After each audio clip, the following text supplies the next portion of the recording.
Welcome to the Matt Wilkie podcast. Is a laptop lifestyle doable?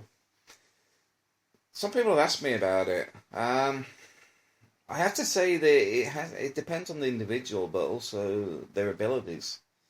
If you have a single channel of income, it's always very high risk. An example of that would be terms and conditions changing. If you're using AdSense or which is Google advertising, or using Amazon's affiliate program or any of the other affiliate programs, and then you suddenly become a breach of their terms and conditions, your income has disappeared overnight. An example of that was a friend of mine who does banner ads, because these banner ads used to go on specific forums which have high volume traffic. For example, there would be a rectangle with a circle and a little arrow pointing to the circle with the words manholes. Now, the whole point of his advertising is quite simply to get people to click through on Amazon ads. When you click through on that one, for example, it went to a book which was a Japanese book on manhole covers. Because the thing with Amazon, you don't actually have to buy that book. It's if you buy anything from Amazon within the next 24 hours. So you may not have got that, but now you're on Amazon, went and bought some new headphones or a yacht. But it doesn't matter, you still get commission regardless of what people purchased. The thing is, those banners breach Amazon's terms and conditions. As such, he no longer does those. His account's been suspended. So that's a prime example of having your revenue wiped out overnight. And I think that's where some people go wrong by having a single stream of income. The reality is you need to have multiple. This is why I say about doing YouTube, blogging, some affiliates, some of this, some of that, some work on the side, transcription, whatever you can do to generate an income. Because the whole point of the laptop lifestyle is making you mobile. So you can go where you want, do what you want, and still work because you're plugged into the internet to make an income. There's nothing wrong with that. The big problem is often people aren't making a big income and can sometimes get caught in the hamster wheel. Because you're getting low paid work, and then because you're doing low paid work, you can never get enough time to do stuff that makes you better money because you're constantly too busy. This is where you need to step back and go, right, well, this is crap. How do I fix this? And you can only do that if you build up reserves. Doing the laptop lifestyle myself, because I've been doing it since 2007, because I recently started off with my little blog, Tropical Pen Pals, and then it sort of progressed from there. And as I've said before, if YouTube was around then, I'd have probably made a lot more money now. But it's all about how you plan your things ahead. Which gets me on to one of the things. I mean, Tropical Pen Pals originally started because there was a lack of information about the Philippines. A lot of it was very obscure, out of date, opinionated, etc., etc. I just did TP based on my own life. This is why some people seem to get confused between somebody's actual real life and their opinions, because they're completely different things. Because I generally talk from experience, where you'll find some people talk from opinion, which is often they lack the information and experience to actually form an informed opinion. Anyway, so the point being is, I know some people complain that some of these people make money on YouTube. For me, I cannot understand what they're complaining about. If they turn around and say we're overselling in the fact that they just manipulate the channels purely for cash, then you ain't going to watch it anyway.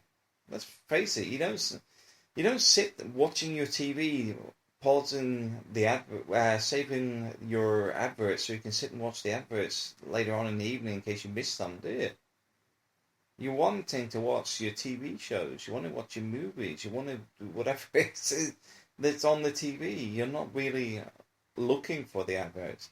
So the point is, if the content is good and useful, then what are you complaining about? What, because somebody's making 1 pence off every click or whatever? I don't understand the whole argument on this. If the content's crap, just don't watch the channel. Simple as that. Problem solved. But anyway, back to the laptops lifestyle. It is doable. It is possible. But I do find a lot of people are on a lot lower incomes than they like to admit. Because they don't want to admit that what they're doing is sort of,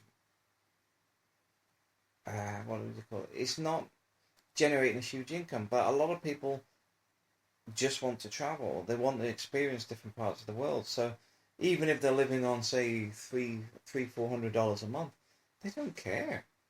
And I can understand that. I can understand why having a low income has no bearing on someone's life whatsoever. Because, quite simply, I do what I want. I travel where I want. I do what I want. And I can understand that fully. So, the only problem you have, if you're wanting to do the laptop lifestyle, is you need to form some safety nets. We have multiple incomes. I've discussed this more than once. But the point is, we have money that goes to the Philippines. We have rental apartments. We have income from the UK. There's about to begin the income from Spain. The English teaching stuff is starting to develop, and that'll be another income. The reality is, we sit there and work out where there's money to be made. That is an ability to seek out how to make money. Now, if you can do that, you're probably going to land on your feet wherever you are in the world. Because, quite simply, you move forward all the time. But the main thing is sitting there thinking, can you do this if you want to do it? I don't begrudge anybody that is already doing it, because quite simply it shows there's another way to life rather than the 9 to 5.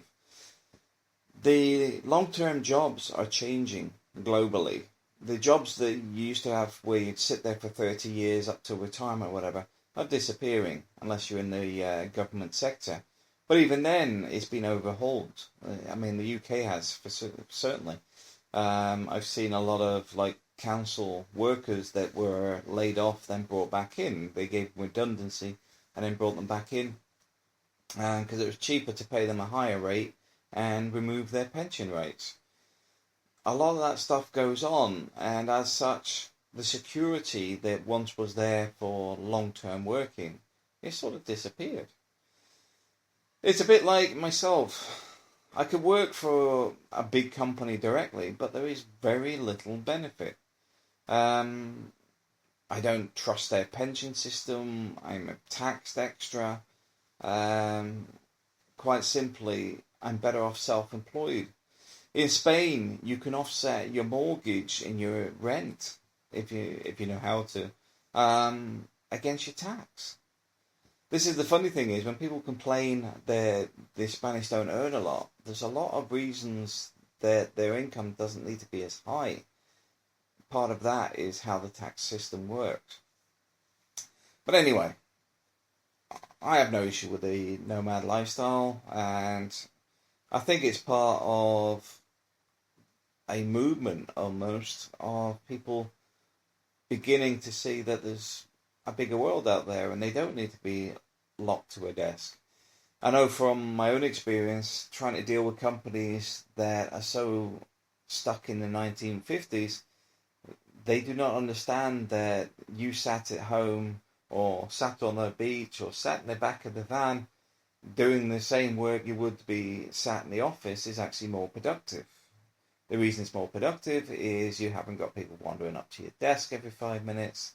You haven't got people calling you about stuff that's got nothing to do with you, because obviously you have an office phone, and then obviously if you're the one sat near it, you get constant calls from everybody and their dog, because you're the nearest person to it.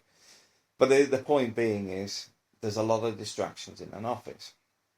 If you work remotely, in my opinion and experience, I put a clock on my desktop which actually tells me my work time. So when I start working, I click the clock and it does a countdown. They get exactly the amount of hours they're paying for. Even in an office, I can guarantee you will get sidetracked, you'll get stopped by engineers on the way to the office, to your desk, whatever, but the clock's already started. That's the big difference. Is the fact is that you could lose 2 hours a day, say, in non-productive time inside an office building. But at home, you may sit there, do 4 hours solid, and go, okay, I've had enough for a bit, and then come back and do it in the evening. The thing with that is you're a lot fresher than you would have been if you sat there and did the whole day in one run. There's many reasons the laptop lifestyle can actually work, and does work for some people.